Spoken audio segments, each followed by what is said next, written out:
L'an dernier, on s'était vu, on était au Moulin de Brennan, et avec tout ce que l'on a vu, tous ces échanges qui ont été faits, eh bien, ça permet aussi de se dire comment on va préparer l'année suivante. Donc cette année, je pense qu'on pourra aussi vraiment se baser sur les échanges de ce soir pour se donner un nouvel objectif pour 2024. Je vous relève la parole, M. Verdier, pour animer cette soirée. Merci à vous. On a trois invités. Je vais prendre dans l'ordre où ils sont assis ici. Donc Pierre Janin, qui est architecte, hein, et Pierre est également architecte conseil de l'État en Savoie. Hervé Marchal, qui est professeur de sociologie à l'Université de Bourgogne. Et puis Patrice Martin, que sociologue on sait, architecte on sait, mais voilà, c'est ces métiers justement de facilitateur, de travail justement pour faire émerger la parole. C'est Patrice qui s'y colle. Donc le facilitateur, en fait, qu'il soit moustachu ou pas, hein, il cohabite avec tous ces gens-là, il est à l'interface de toutes ces personnes-là. Donc là, on ne voit pas très bien, mais il y a les élus, les partenaires financiers, les experts et bureaux d'études, les agents, les habitants, pour essayer de penser un projet vraiment à plusieurs. Il y a un vrai enjeu démocratique, il y a une vraie finalité démocratique à se dire que je remets la personne au cœur de la fabrication de mes projets publics, voire pourquoi pas au cœur de la gouvernance. Alors pourquoi construire ensemble ? Eh bien, le premier point que j'aimerais soulever ce soir, c'est pour mieux habiter. On parle d'habitants.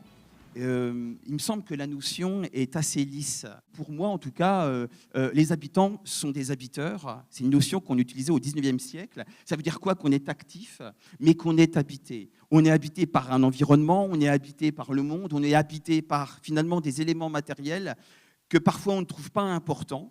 Et qui sont extrêmement importants pour les individus concernés. Et on verra que ça, il faut l'observer. Qu'est-ce qui fait qu'un territoire devient un lieu ? Un lieu, ça participe de ce que je suis.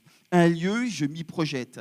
Et à mon avis, aujourd'hui, construire ensemble, c'est faire en sorte que des territoires soient plus que des lieux. Bien souvent, on a récité l'habitant à sa place et on a décidé des rythmes et donc des temporalités dans lesquelles il devait vivre. Aujourd'hui, on le voit bien, hein, et Patrice, tu l'as bien dit, ça ne matche plus du tout. Parce que finalement, qui est l'autre pour dire à ma place le rythme dans lequel je dois être à tel endroit ? Et moi, je suis plutôt optimiste en ce moment, parce que je trouve qu'on prend conscience de plus en plus de cela. Construire ensemble, c'est savoir être attentif à ce qui nous entoure, au paysage, quelque part, qui forge les territoires sur lesquels on peut et on a l'opportunité d'intervenir. Vous l'avez évoqué tout à l'heure, hein, la question de moins s'étendre en fait, du point de vue de l'urbanisme. Comment on fait aussi avec ce qu'on a et comment on fait en sorte que les espaces qui jusqu'à aujourd'hui ont été aménagés, on est en capacité en fait, de les réinterroger et de les adapter. L'enjeu pour nous de la concertation et de l'attention et de l'écoute au territoire, c'est à la fois écouter la parole habitante, oui, mais aussi focaliser et créer de la convergence entre acteurs et praticiens aussi du territoire. Comment on inclut le vivant non humain qui habite aussi nos territoires, qui le transforme aussi, qui le fait évoluer. Comment on l'inclut dans la réflexion ? Donc cette question du vivant et des non-humains, c'est vrai que c'est un mot qu'on utilise énormément en ce moment, la place du non-humain dans la réflexion sur les lieux et la vie des lieux. L'homme est presque un animal comme un autre, j'ai envie de dire, et inclus dans un milieu, ou en tout cas habitant avec lui. Et qu'effectivement, il y a tout un ensemble de populations au pluriel, hein, variées, et végétales et animales, qui sont là, qui sont présentes, des cycles aussi. Hein.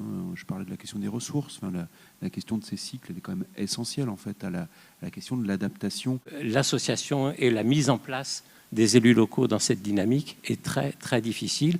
Ne l'aiment-ils pas, la participation habitante, nos élus ? Je voulais juste, moi, témoigner de l'importance, en fait, d'intégrer ces aspects un peu sociologiques et citoyens dans les projets qu'on peut avoir au niveau des collectivités. Alors nous, on a 3 expériences qui ont été vraiment d'un apport très intéressant pour nous. On a parfois un peu trop de certitude.